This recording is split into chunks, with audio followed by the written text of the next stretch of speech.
Hey guys, today I'm here with Liz. Hi. Liz is our PTA and trainer, and so she's had a lot of experience with throwers and just sports performance in general. Yep. And so first question, Liz, just to get to know you a little bit, what kind of sports were you involved with? So I swam year round, did that for about 20 years.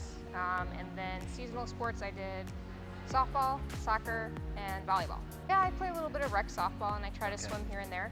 I avoid soccer, but so I had been noticing just from the players I was working with that a lot of our softball players sort of tend to do like a dart, like they're throwing a dart.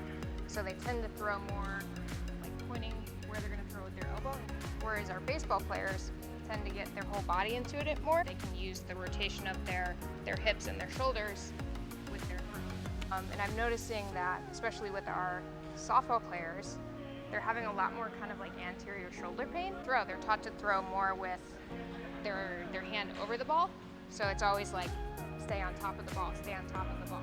Whereas baseball players, guys, tend to be taught more like use your whole body, use that rotation to get the ball. Because normal throwing, if you look at the studies as far as the percentage ratios of force, a lot of it, more than half, actually is through your body. Right. And so if you're, let's say, just using your elbow or just using your shoulder Right. to throw, that can put a lot of stress really fast. Right. And you're repetitively throwing over and over and over. Yep. And so that can definitely cause pain and dysfunction over time, right? Yeah, just using kind of your legs, your trunk, and your shoulders to kind of create that rotational movement.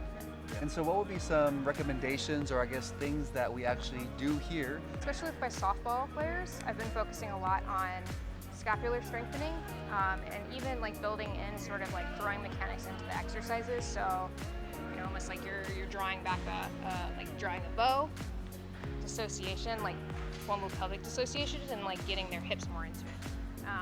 So working on a lot of like lower extremity strengthening, core strengthening, and then just kind of like tweaking kind of the throwing mechanics. So a lot of times I'll try to film them so I can kind of see where sort of the stress points are. It's a little more difficult when like they've been doing it for years and years and they have like a specific way that they throw.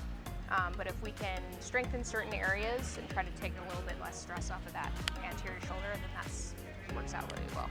A lot of baseball guys and kids that I train, they actually have a pretty good shoulder warm-up routine, but that's focused mainly on the shoulder. Yes. It's like Liz is saying, take-home message is, hey, throwing involves the whole body. Yep. It's not just the shoulder, it's not just the elbow.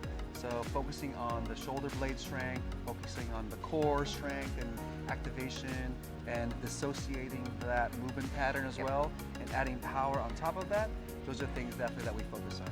Especially if they're recovering, like they've had like pain and they're just now getting back into their sport, it's a good way to kind of gauge like their stress points and slowly ease them back into it versus being like, okay, you know, we're done with you, go play.